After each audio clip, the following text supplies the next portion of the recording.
Jésus a donné la parabole des deux fils dans Matthieu 21, 28, 32. La Bible dit « Qu'en pensez-vous ? Un homme avait deux fils. Il s'adressa au premier et dit « Mon fils, va travailler aujourd'hui dans la vigne. » Il répondit « Je ne veux pas. » Mais ensuite, il se repentit et y alla. Il s'adressa au second et dit la même chose. Et celui-ci répondit « J'y vais, Seigneur. » Mais il n'y alla pas. Lequel des deux a fait la volonté de son père ? Ils répondirent « Le premier. » Jésus leur dit « En vérité, je vous le déclare, les collecteurs d'impôts et les prostituées vous précèdent dans le royaume de Dieu. Car Jean est venu à vous dans la voie de la justice, et vous n'avez pas cru en lui. Mais les collecteurs d'impôts et les prostituées ont cru en lui. Et malgré cela, en voyant cela, vous n'avez pas ensuite changé d'avis pour croire en lui. » Voici quelques-unes des leçons que nous pouvons tirer de cette parabole. Premièrement, ce que vous dites n'est pas toujours ce que vous faites. Il y a des gens qui diront qu'ils aiment Dieu, mais leurs actions diront le contraire. Il y a des gens qui déclareront et proclameront leur amour pour Jésus-Christ, mais vivront une vie qui ne correspond pas à leur déclaration ou leur proclamation. Jésus lui-même a dit dans Matthieu 7, 21, « Ceux qui me disent « Seigneur, Seigneur » n'entreront pas tous dans le royaume des cieux, mais seulement celui qui fait la volonté de mon Père qui est dans les cieux. » Ce verset nous dit qu'il y aura des gens capables de dire toutes les bonnes choses. Ils peuvent avoir l'air chrétiens. Oh, ils peuvent parler comme un croyant né de nouveau. Mais ce n'est pas celui qui sait parler qui entrera dans le royaume des cieux. La Bible dit « Celui qui fait la volonté de mon Père, c'est lui qui entrera dans le royaume des cieux. » Dans la parabole des deux fils, lorsque le père demanda à ses fils de travailler dans la vigne, le premier répondit « Je ne veux pas. » Mais ensuite, il changea d'avis et y alla. Le second dit « J'y vais, Seigneur. » Mais il n'y alla pas. Le premier fils, en un sens, fut convaincu et vint à la repentance. Le second n'avait aucune intention d'y aller. Il n'y eut aucun changement de cœur. Il n'y eut aucune prise de conscience de ce qu'il faisait. Alors, Saint de Dieu, je veux vous encourager.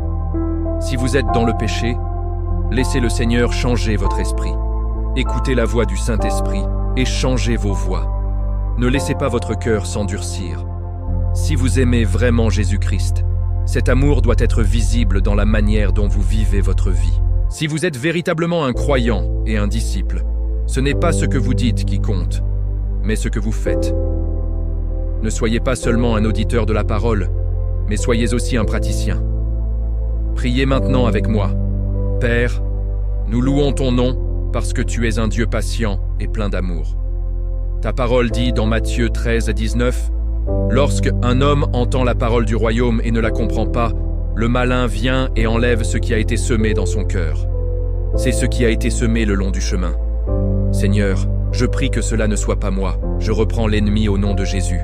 Que le Saint-Esprit protège la parole qui a été semée dans mon cœur, qu'il la garde afin que le diable ne puisse pas venir l'enlever. » Matthieu 13, 20, 21. Celui qui reçoit la semence dans un sol pierreux, c'est celui qui entend la parole et la reçoit aussitôt avec joie. Mais il n'a pas de racine en lui-même. Il ne dure qu'un temps. Et dès que survient une tribulation ou une persécution à cause de la parole, il y trouve une occasion de chute. Père, lorsque je lis et reçois ta parole, qu'elle soit profondément enracinée en moi. Ainsi, lorsque la difficulté viendra, ce sera ta parole qui m'encouragera et me fortifiera. Seigneur, aide-moi à ne pas tomber lorsque la tribulation arrive, mais au contraire, que je sois stable et ancré en toi, Roi Jésus. Ta parole dit dans Matthieu 13, 22, « Celui qui reçoit la semence parmi les épines, c'est celui qui entend la parole.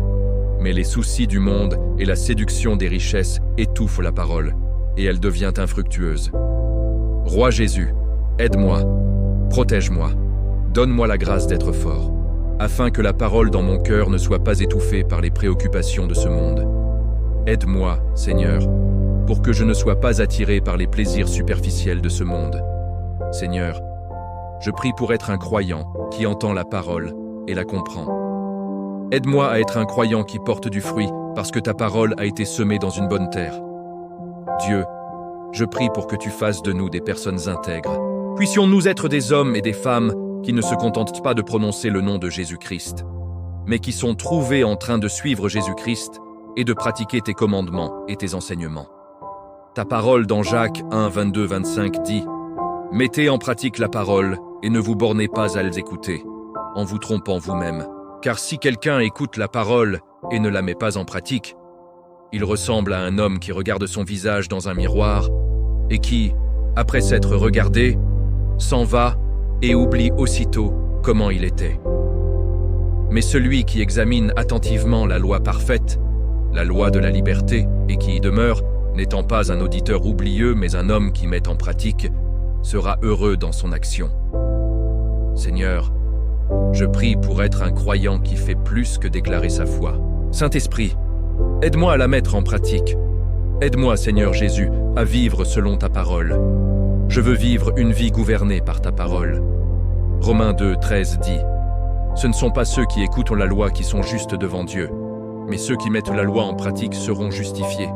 Seigneur, je comprends que tu ne veux pas de ceux qui se contentent d'entendre la parole, mais choisissent librement de lui désobéir. Je prie pour être quelqu'un que ta parole émeut, qu'elle me pousse à la repentance pendant que je la lis, qu'elle me pousse à chercher premièrement le royaume de Dieu. Père, aide-moi à rester accordé à ta parole. Aide-moi à être une bonne terre pour que ta parole puisse produire du fruit. Père, je te remercie maintenant, je te bénis, je t'honore, je te donne toute la gloire et la louange. Merci d'avoir écouté cette prière. Au nom de Jésus, je prie et je te remercie. Amen. Je ne sais pas pour vous, mais il y a eu des moments où il semblait que je ne surmonterais pas ce qui se trouvait devant moi. Il y a eu des moments où la montagne était grande et la mer devant moi semblait effrayante. Mais Dieu est fidèle. Dieu m'a ouvert un chemin, il m'a pourvu et m'a aidé. Alors je veux vous encourager à faire ce que dit Psaume 105, 2. Chantez-lui, chantez des psaumes en son honneur, racontez toutes ses merveilles. Si Dieu a fait quelque chose pour vous et pour chacun de nous, le Seigneur a certainement fait quelque chose, nous devons l'adorer. Nous devons parler de ses œuvres merveilleuses. En tant qu'enfants de Dieu, il y a certaines choses dont nous avons besoin chaque jour. Nous avons besoin de sa miséricorde, nous avons besoin de sa grâce et de sa faveur, et nous avons absolument besoin de sa protection. Peu importe vos compétences ou votre richesse, vous ne pourrez jamais vous protéger vous-même des attaques du diable. C'est pourquoi le psaume 34, 19 dit « Beaucoup sont les afflictions du juste, mais l'Éternel l'en délivre toutes. » Il y aura beaucoup de défis dans votre vie, beaucoup d'obstacles apparaîtront. Cependant, voici ce que nous devons nous rappeler. Le Seigneur nous délivre de tout. Ce n'est pas votre capacité, ce n'est pas vos amis riches, ce n'est pas votre intelligence. C'est le Seigneur Dieu Tout-Puissant qui peut vous délivrer de toute affliction. C'est seulement Jésus-Christ qui peut stopper toutes les flèches de l'ennemi. C'est seulement Jésus qui peut déjouer les plans du diable contre votre vie. C'est seulement Jésus qui peut exposer les pièges devant vous. Notre attitude, lorsque nous nous réveillons, nous couchons, sortons de notre maison et vaquons à nos occupations, doit être une attitude de reconnaissance et de louange. Nous devons nous réjouir parce que nous sommes sous l'œil vigilant du Dieu Tout-Puissant. Nous devons nous réjouir car, en tant qu'enfants de Dieu, nous sommes couverts par une armée céleste d'anges. Amis, j'aimerais vous donner quelque chose à méditer aujourd'hui. Quand avez-vous pour la dernière fois exigé de voir les diplômes d'un médecin avant que il ne vous soigne? Avez-vous déjà demandé à connaître la formation, les années d'expérience ou les qualifications de votre docteur? Non. Vous entrez et commencez à dire ce qui ne va pas sans jamais vérifier est-ce il était premier de sa classe ou est-ce il a eu du mal à finir ses études ou pour votre voiture, avez-vous déjà demandé au mécanicien une démonstration de ses compétences ou une preuve de ses qualifications? Et après une réparation, êtes-vous déjà allé vérifier sous le capot pour voir si tout avait été fait correctement? Je parierais que non. Et pour l'enseignant ou le professeur de vos enfants, avez-vous déjà demandé ses diplômes? Avez-vous remis en question son expertise? Moi, non. S'il semble savoir de quoi il parle, je tends à le croire. Et voyez-vous, c'est là le point. Nous faisons souvent confiance aux gens sans poser de questions. Nous faisons confiance aux choses sans poser de questions. Mes chers amis, les meilleurs médecins du monde font des erreurs. Les meilleurs mécaniciens construisent des voitures qui tomberont tout de même en panne. Les plus grands enseignants ne savent pas tout. Leur connaissance est limitée. Cependant, saint de Dieu, il y en a un qui ne se trompe jamais. Il y en a un dont les mains sont si expertes que tout ce qu'il touche devient parfait. Il y en a un qui est omniscient, qui a une sagesse inégalée. Dieu Jéhovah. Notre confiance doit être en lui et en lui seul. Jérémie 32, 17 dit « Ah, Seigneur éternel, tu as fait les cieux et la terre par ta grande puissance et ton bras étendu. Rien n'est trop difficile pour toi. » En effet, rien n'est trop difficile pour notre Dieu. Rien n'est hors de sa portée, rien n'est au-delà de lui. Notre Dieu tient le temps dans ses mains. Il est éternel et juste, et nul n'est comme lui. Alors je vous encourage à ne pas vous appuyer sur votre propre intelligence, mais à soumettre toutes vos voies au Seigneur, car Dieu est plus grand que toute complication, plus grand que toute montagne devant vous. Avec cette compréhension, allons vers celui qui ne connaît jamais l'échec. Allons vers celui qui est omniscient, omniprésent et omnipotent. Cher Dieu, dans ta parole tu dis dans Jérémie 32, 27, « Voici, je suis l'Éternel, le Dieu de toute chair. Y a-t-il quelque chose qui soit trop difficile pour moi? Non. Rien n'est trop difficile pour toi, Seigneur. Et c'est pourquoi nous te louons. Nous te donnons toute gloire et honneur, car tu es le souverain de tout l'univers. Seigneur, tu es le créateur de tout. Tu es divin en toutes tes voies. Seigneur, les batailles que nous affrontons ne sont pas trop difficiles pour toi. Nous savons que tu es capable de restaurer, de guérir, de consoler, de fortifier. Tu es le Dieu qui est plus grand que ce que nos yeux voient. Nos yeux voient ce qui nous trouble ou nous décourage. Mais notre foi, elle, voit un Dieu qui peut nous sortir d'une fosse de désespoir et nous placer sur un terrain stable. Seigneur, tu dis dans ta parole, « Y a-t-il quelque chose de trop difficile pour moi? Avec l'homme, c'est impossible, mais avec Dieu, tout est possible. Roi Jésus, tu es plus grand que tous les obstacles. Tu es plus grand que l'argent et les richesses de cette terre. Parfois mes yeux voient le manque, mais ma foi voit toi, mon pourvoyeur. Parfois mes yeux voient la maladie, mais ma foi voit le guérisseur. Parfois mes yeux voient le danger, mais ma foi me rappelle que tu es mon protecteur, Jésus-Christ. Alors, Seigneur, je te loue au jour, oui, car la Bible dit que tu es un Dieu capable de faire infiniment au-delà de tout ce que je pourrais demander ou imaginer. Et tu es digne d'être loué. Même lorsque j'attends, lorsque je crois et espère en toi pour des miracles, je veux te louer. Je veux te louer simplement parce que tu es rempli d'amour et de miséricorde. Dieu, ta grâce est incroyable. Tu es véritablement admirable. Et dans Psaume 152, il est dit « Louez-le pour ses actes puissants, louez-le selon son immense grandeur. Dieu, tu es grand et digne d'une grande louange. Père, nous prions que tu sois toujours l'affection de nos cœurs, que tu sois le centre de tous nos désirs. Oui, je bénirai l'Éternel de tout mon être. Je n'oublierai aucun de ses bienfaits, car tu as pardonné toutes mes iniquités. Tu as guéri toutes mes maladies. Je te loue parce que toi, Jésus, tu as racheté ma vie de la fosse. Seigneur, tu m'as tiré d'un lieu sombre.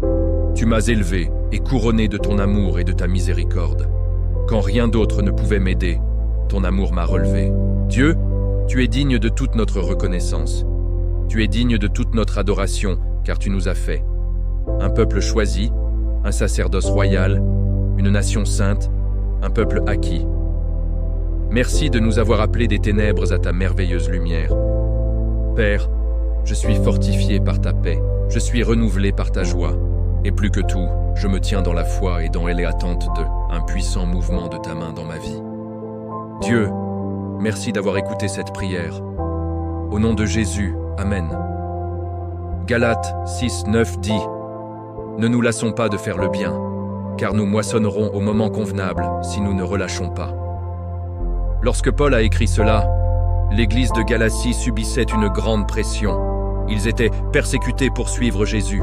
Et selon mon expérience personnelle, lorsque les choses sont difficiles dans ma vie, la chose la plus facile est d'arrêter de penser aux autres et de ne penser que à moi-même. Dans ces moments-là, je me dis que je dois trouver un moyen de sortir de cette situation et que je n'ai ni l'énergie, ni le temps, ni les ressources pour aider les autres. Mais Paul nous encourage à faire le contraire. Il dit « Ne cessez pas de faire le bien. Ne renoncez pas à aimer votre prochain malgré la persécution. Continuez à faire le bien. » Dans Galates 6, 2, 3, la Bible dit « Portez les fardeaux les uns des autres, et vous accomplirez ainsi la loi de Christ. » Si quelqu'un pense être quelque chose, alors qu'il n'est rien, il s'abuse lui-même. Alors, lorsque Paul nous dit « Ne cessez pas de faire le bien », il nous encourage aussi à nous soutenir les uns les autres dans les moments difficiles. Porter les fardeaux des uns et des autres, c'est obéir à la loi de Christ. Concrètement, cela signifie servir ceux qui souffrent, aider ceux qui sont dans le besoin, encourager ceux qui sont découragés. Tout cela démontre l'amour du Christ dans nos vies. Christ s'est sacrifié pour nous, nous devons donc être prêts à nous sacrifier pour les autres. Cela semble difficile, car nous avons nos propres fardeaux. Mais Dieu promet une bénédiction à ceux qui persistent à faire le bien. Cette bénédiction n'est pas forcément matérielle, une voiture neuve ou une maison. Notre bénédiction est bien meilleure. Galates 6, 8 dit « Celui qui sème pour sa chair moissonnera de la chair la corruption. Mais celui qui sème pour l'esprit moissonnera de l'esprit la vie éternelle. » Notre récompense est spirituelle et éternelle. Mais attention, faire le bien ne vous mènera pas au ciel. Croire en Jésus-Christ comme Seigneur et Sauveur, voilà ce qui compte. Cela dit, faire le bien par amour pour Christ est le fruit de quelqu'un qu'il a réellement rencontré. Nous pouvons aimer comme il a aimé, montrer la bonté et la compassion comme lui. Alors, allons vers lui dans la prière. Seigneur, aide-nous à produire de bons fruits dans nos vies. Tu nous as montré un grand amour. Aide-nous à aimer notre prochain. Tes miséricordes durent d'éternité en éternité. Aide-nous donc à pardonner les uns aux autres. Roi Jésus, donne-nous ta grâce pour que nous ne nous lassions pas de faire le bien pour la gloire de ton royaume. Philippiens 2, 1, 5 dit « S'il y a donc quelque encouragement en Christ, quelque consolation dans l'amour, quelque communion d'esprit, quelque compassion et quelque miséricorde, rendez ma joie parfaite en ayant une même pensée, un même amour, une même âme, un même sentiment. Ne faites rien par esprit de rivalité ou par vaine gloire, mais, dans l'humilité, considérez les autres comme supérieurs à vous-même. Que chacun de vous, au lieu de considérer ses propres intérêts, considère aussi ceux des autres. Ayez en vous la pensée qui était en Jésus-Christ. Seigneur, ta parole nous appelle à avoir la même attitude que Christ. Aide-nous à être un peuple qui rejette l'orgueil et la vanité, qui s'humilie et valorise les autres. Aide-nous à chercher le bien des autres avant le nôtre. Aide-nous à aimer au-delà de nos capacités naturelles, mais avec un amour qui vient forcément de toi. Aide-nous à avoir un amour patient, serein, bienveillant. Transforme nos cœurs pour que nous ayons un amour qui n'est pas jaloux, qui ne se vante pas, qui n'est pas arrogant. Délivre-nous de notre nature pécheresse et permets-nous de marcher dans ton amour divin. Aide-nous à aimer nos ennemis et à bénir ceux qui nous maudissent. Remplis-nous de ton esprit, car c'est et seulement par le Saint-Esprit que nous pouvons manifester amour divin envers nos voisins et nos ennemis.